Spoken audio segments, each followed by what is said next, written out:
একটা বছর যখন চলে যায়, যখন এই বছর আপনি কিছুই অর্জন করতে পারেন না, তখন আফসোস হয় যে বছরটা আমি কিছুই অর্জন করতে পারলাম না।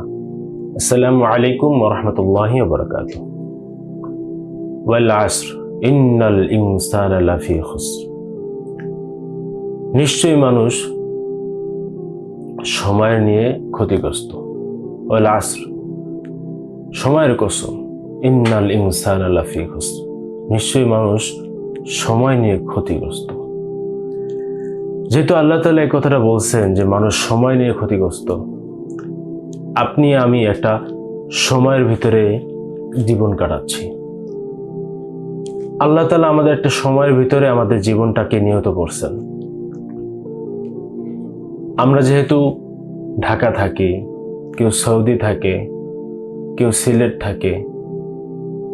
এটা আসলে সিলেট থেকে যাবে, ঢাকা থেকে যাবে, সৌদি আরব থেকে যাবে, কিন্তু মানুষ থাকবে না। তার মানে কি? আমরা সময়ের ভিতরে আটকে আছি। আমরা সময়টাকে কাজে লাগাতে পারি না। সময়টাকে ঠিক মতো কাজে লাগাতে পারি না বিধায় আজকে মানুষ সফলতার দ্বারপ্রান্তে যেতে পারে না।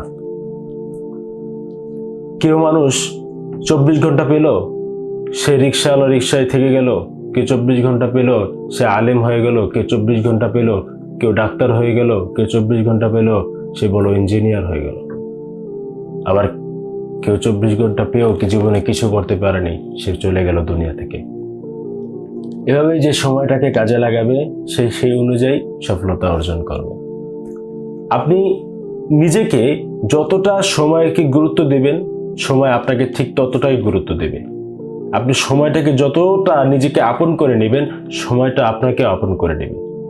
এজন্য আল্লাহ তাআলা বলছেন, ওয়াল আসর, সময়ের কসম, ইন্নাল ইনসানা লাফি খুসর।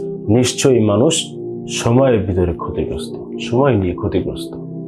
সময়টাকে আমরা কাজে লাগাতে জানি না। আমাদেরকে সময়টাকে কাজে লাগাতে হবে এবং সময়টা নিয়ে আমাদেরকে প্রচুর চিন্তা করতে হবে যে আমাদের 1 সেকেন্ড চলে যাওয়া মানে অনেক সেকেন্ড চলে যাওয়া, 1 সেকেন্ড মানে অনেক সেকেন্ড চলে যাওয়া, 1 মিনিট চলে যাওয়া মানে অনেক মিনিট চলে যাওয়া। এখনকার সময় যে সময় চলে যাচ্ছে, এখন যে দিনগুলো চলে যাচ্ছে, এই দিনগুলো আমাদেরকে বোঝা যায় না। কিন্তু আগে অনেক দিন যেত, অনেক সময় যেত, যেটা অনেক টাইম লাগতো। এখন সময়ের বরকত কমে গেছে এই যুগে। আগে বরকত ছিল, কিন্তু এখন বরকত নেই।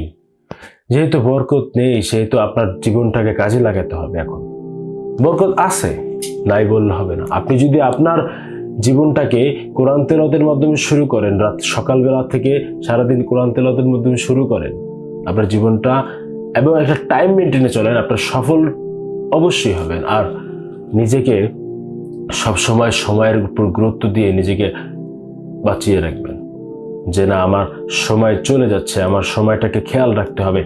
আমার সময়টাকে নিজেকে নিজের উপর রেখে নিজেকে বড় জায়গায় নিয়ে যেতে হবে। এজন্যই আমরা সময়কে দাম দিতে জানি না বিধায় আজকে আমরা ছোট হয়ে আছি।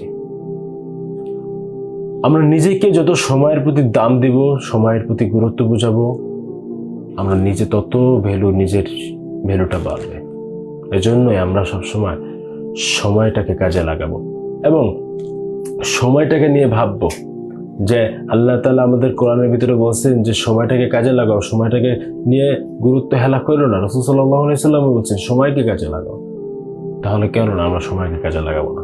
অবশ্যই সময়ের প্রতি খেয়াল রেখে আমাদের টাইম মেনটেন করে চলতে হবে। আমরা সময়ের ক্ষতি নিয়ে কেউ চিন্তা করি না যে সময়টা চলে যাচ্ছে। একটা সময় কতটা গুরুত্বপূর্ণ, কেউ যখন চলে যায়, আপনি যখন ছোট থেকে বড় হতে থাকেন, সময়টা যখন চলে যায়, আপনি জীবনে কিছু করতে পারেন নাই, তখন হায় হতাশ, হায় আমি কি করলাম, জীবনে আমি কিছুই করতে পারলাম না। একটা বছর যখন চলে যায়, যখন এই বছর আপনি কিছুই অর্জন করতে পারেন না, তখন আফসোস হয় যে বছরটা আমি কিছুই অর্জন করতে পারলাম না, কিছুই শিখতে পারলাম না। সেহেতু আমাদেরকে খেয়াল রাখতে হবে, সময়টাকে গুরুত্ব দিয়ে সময়ের প্রতি কাজে লাগিয়ে আমাদেরকে এগিয়ে যেতে হবে এবং সময়টা আমাদের হাতের মুঠোয় নিয়ে নিতে হবে।